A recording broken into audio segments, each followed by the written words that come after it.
Tratando da fração geratriz, então, que origina a dízima periódica. Então, sempre que tiver uma dízima periódica no valor decimal, a gente pode transformar ela em uma fração geratriz. Por exemplo, 2,1555. Ele tem esse 5 que ele está se repetindo, certo? Então, ele pode ser transformado em uma fração geratriz. Já 2,1374, 835, nota que não tem uma sequência lógica que vá se repetir. Então, a gente não pode transformar esse valor numa dízima periódica, certo? Aqui, por exemplo, no 1,123123, que tem na tua prova, a gente pode transformar ele em uma dízima periódica, tá?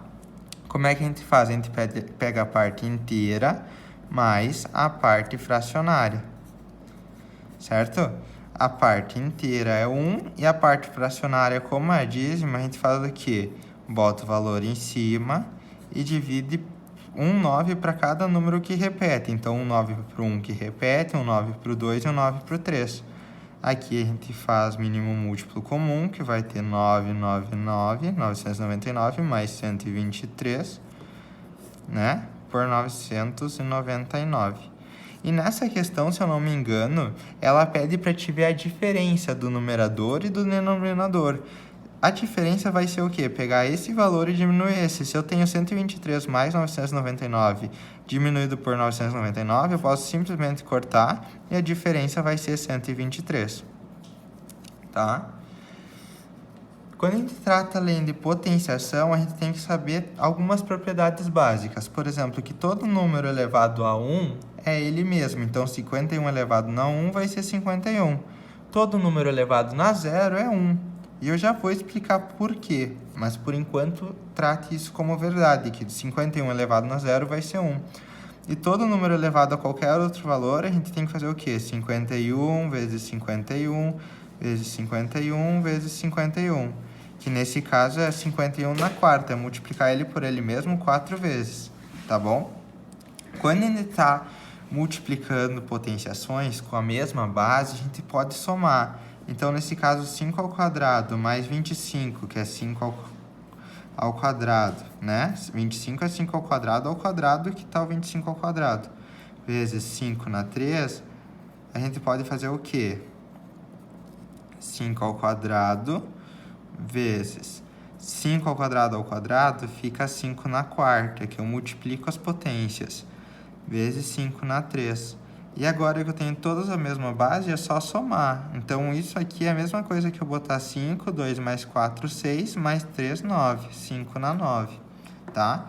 Na divisão, a operação é ao contrário. Em vez de eu fizer aqui, ó, 5, 2 mais 4, mais 3, que eu cheguei nos 5 nonos, eu vou fazer a subtração. Então, 5 elevado a 5 dividido por 5 elevado ao quadrado, eu tenho 5 menos 2, que é igual a 5 elevado ao cubo, certo? Então, vamos lá, finalizando os nossos últimos conteúdos, a gente tem ainda a radiciação, tá?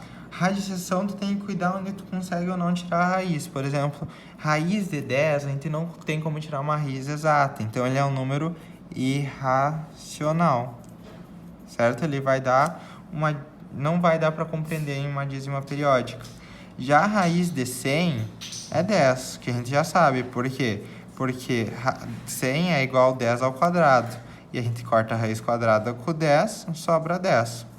Certo? Raiz de 27 é o cubo.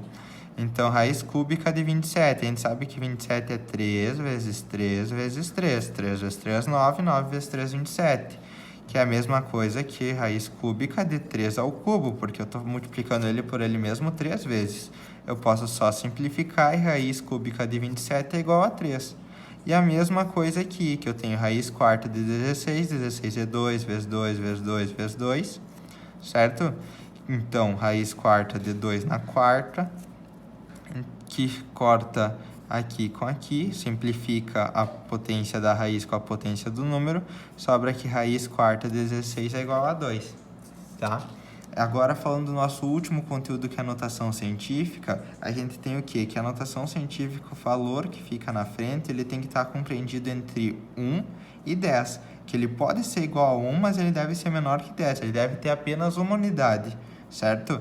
E o m tem que ser o valor inteiro. Então, o valor que multiplica 10 tem que ser um valor inteiro. Então, alguns exemplos que a gente tem que simplificar. 0,001. A gente pega o primeiro número aqui, que é 1, né?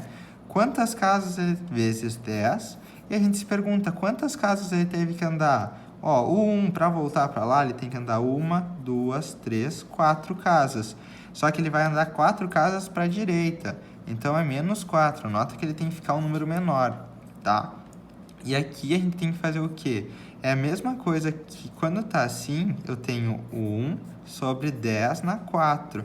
Porque todo expoente negativo, ele inverte a fração e fica positivo. É a mesma coisa que eu fazer 1 dividido por 10.000, tá? Que daí chega nesse valor aqui. Continuando aqui, a gente tem 1,23 vezes 10. Agora, quantas casas tem que andar? O 1 tem que andar 1, 2 para a esquerda. Então, mais 2. Aqui, ó, eu vou botar 1,659483, certo? O 1 está na unidade. Para ele chegar na unidade do milhão, né? Ele tem que andar 1, 2, 3, 4, 5, 6. 6 casas. Então, eu multiplico por 10 na 6. 1, 2, 3, 4, 5, 6 casas. E aqui, por fim, eu tenho 1, né? E para ele voltar lá, ele tem que andar 1, 2 casas para a esquerda. Então, 1,02 vezes 10 na menos 2. Certo? Qualquer dúvida que tu tiver, pode estar me chamando.